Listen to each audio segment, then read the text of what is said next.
Hai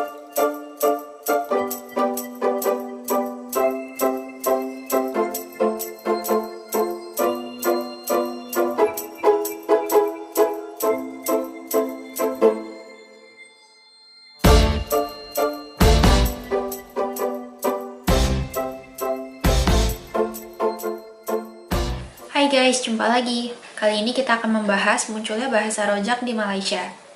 Menurut kami, jiwa orang Malaysia, baik kaum Melayu maupun non-Melayu, tampaknya terbelah. Sikap mereka serba mendua mengenai penjajahan Inggris. Bahkan ada yang menganggap bahwa Malaysia tidak dijajah. Mengenai pahlawan Malaysia pun juga terbelah.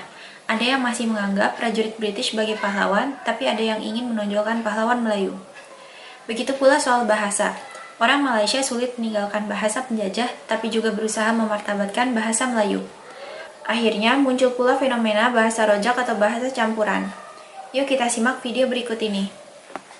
Kita bahasa juga, dia banyak penggunaan. Sekarang ni kalau kita lihat isu yang berlaku dalam kalangan rakyat Malaysia, penggunaan bahasa rojak itu sendiri, ada yang campur bahasa Malaysia dengan bahasa Inggeris. Itu memang itu bukan segelintir. Saya rasa yang betul tu segelintir, yang tak betul tu yang ramai. Yang banyak tu yang tak betul. Yang ini yang susah dibendung kalau tidak ada komitmen daripada semua pihak. Dari yang mula dari yang paling atas sampai yang bawah. Datuk, kita tak tahu kita nak sebut sebagai istilah masalah ataupun tidak, sebabnya kita dalam sebuah masyarakat yang menggunakan bahasa rojak yang keterlaluan zaman sekarang ni, disebabkan dengan izin in trend. Sebab kita dalam bilangan sosial kita menggunakan bahasa-bahasa seperti itu. Apa pandangan Datuk sendiri? Bagi saya lah, kalau kita terlalu rojak sangat, ia akan memberi satu impak yang tidak begitu sihat. Tambah kalau contoh pelajar, kalau dia kalau seorang pelajar tu dah terlalu biasa dengan yang rojak ini, yang tidak rasmi ini, dan terbawa-bawa apabila dia ke kelas atau apalagi apabila dia menghadapi ujian, dia perlu menjawab dalam bahasa yang betul, dia akan tertulis nanti yang tidak betul, yang tidak tepat, yang rojak. Yang itu, sebab itu saya kata untuk kita nak membendung masalah ini harus ada komitmen daripada semua pihak.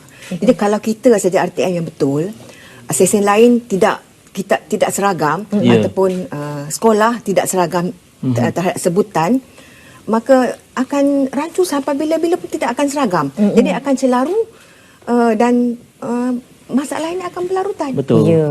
Sebab kalau kita ikut budaya bahasa rojak ini, bukan saja menjadi budaya ikutan sebenarnya ataupun pengaruh dari rakan-rakan, tetapi juga mempengaruhi apa yang kita sebut itu, apa yang kita bualkan itu. Tapi kalau kita perhatikan masalah bahasa bercampur aduk ni, saya rasa masalah ini hanya ketara di Malaysia.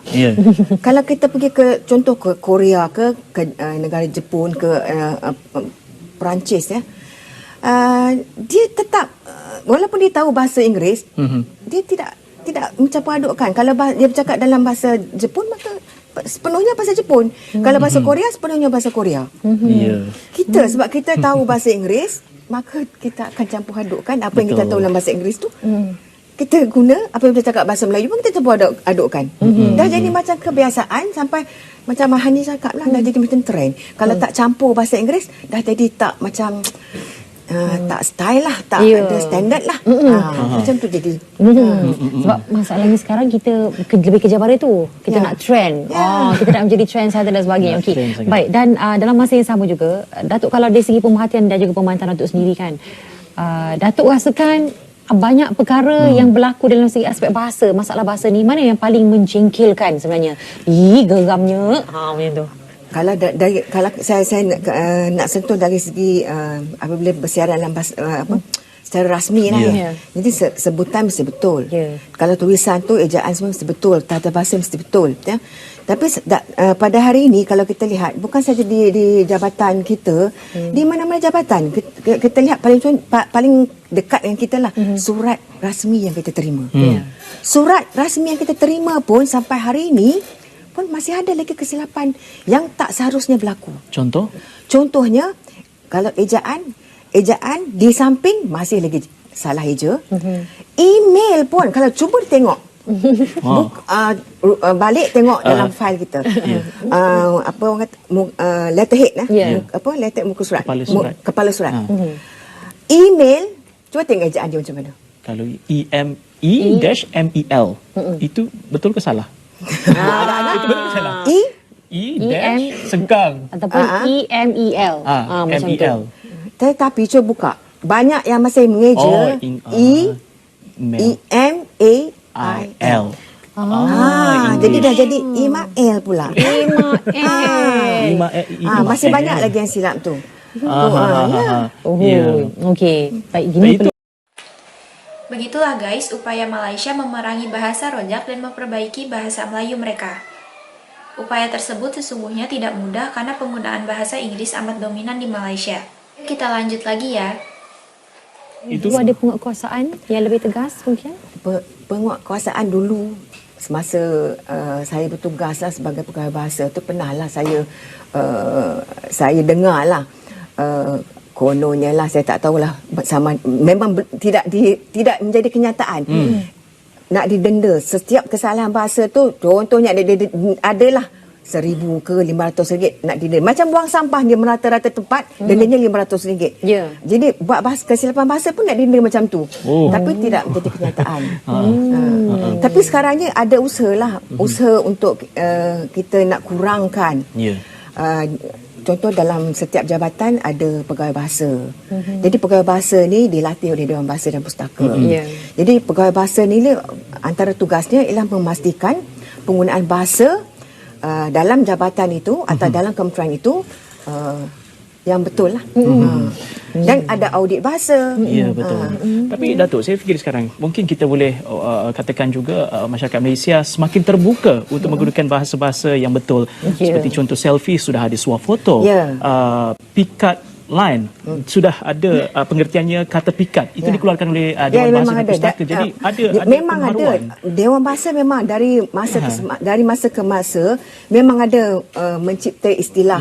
Dan istilah Melayu ini naklah kita popularkan. Kan? Kalau dah ada istilah Melayu kita gunalah. Kan? Kalau tak ada, bolehlah dengan izin kita guna dalam istilah bahasa Inggeris. Tapi kalau dah ada istilahnya dalam bahasa Melayu, kenapa kita nak guna juga dalam bahasa Inggeris? Saya ingat satu roadshow, Jerayawara, Cendawara, game show. Dan yang terkini, selepas kita tahun lepas, 2 tahun lepas, kita dah belajar tentang swafoto, selfie. Yang terbaru, ramai juga mungkin dah sedar tentang perkataan tuna foto. Tuna foto. Itu foto bom. Betul jadi banyak yang kita kena belajar sebenarnya dan indahnya bahasa kita. Jadi yang paling tepat ialah pastinya kita tengok ada banyak kepincangan ejaan di papan tanda. Memang papan tanda memang banyak. Kalau kita dari Kelana Jaya menghala ke Shah Alam, ada papan tanda kompleks sukan. Kompleks ejaannya ada S di ujungnya. Tetapi cuba kita lihat sampai hari ini masih lagi kompleks. Itu salah satu. Kemudian kalau kita dari Bangsa menghala ke stesen kereta api, ejaan stesen kereta api sepatutnya macam mana ejaan stesen? S-T-E-S-E-N. Cuba lihat papan tandanya. Ada Y, station. Dan kereta api dia ejanya dijarakkan. Tapi tidak bersambung kereta api. Banyak yang belajar. Jadi ni. Benda-benda yang kecil memanglah kecil tapi memberi impak yang besar. Dan berlarutan ia akan memberi kesan kepada anak-anak muda kita yang mengikut. Ini antaranya bahasa lama. Ini bahasa lama. Bilik tu salah tu bilik. B-I-L-I-K. Kerana ini bermakna kesalahan bahasa ataupun ejaan itu juga berbeza. Kerana asas ini asas. Kalau kita lihat ini telefon, saya pernah lihat masih ada lagi je telefon. Sebab apa? Sebab dah biasa sebut telefon, eja pun telefon. Padahal ejanya telefon. Datuk, kita sebut sikit. Saya nak minta anda semua tahu betul-betul ini tentang leher. Jenjang. Leher, jenjang. Bukan jenjang. Jenjang. Leher yang jenjang. Ataupun jenjang pelamin, bukan jinjang pelamin. Jenjang kan tangga, jenjang tangga pelamin. Okey. Ini kalau nak buat pengacaraan dalam majlis perkahwinan kita sebut betul bukan jenjang pelamin. Ejaan makanan pun banyak yang salah. Tapi itulah orang kata, alah, eja salah tak apa. Makanan dia tak ada. Sama aja. Makan juga kan? Sebab orang tidak tidak peka dan juga sikap tidak apa. Tidak peduli. Begitulah guys, usaha Malaysia memartabatkan bahasa Melayu dan hingga sekarang pun masih gagal. Hal itu semakin sulit karena bahasa Melayu di Malaysia pada dasarnya bahasa kelas 2 dan kurang memiliki nilai ekonomi.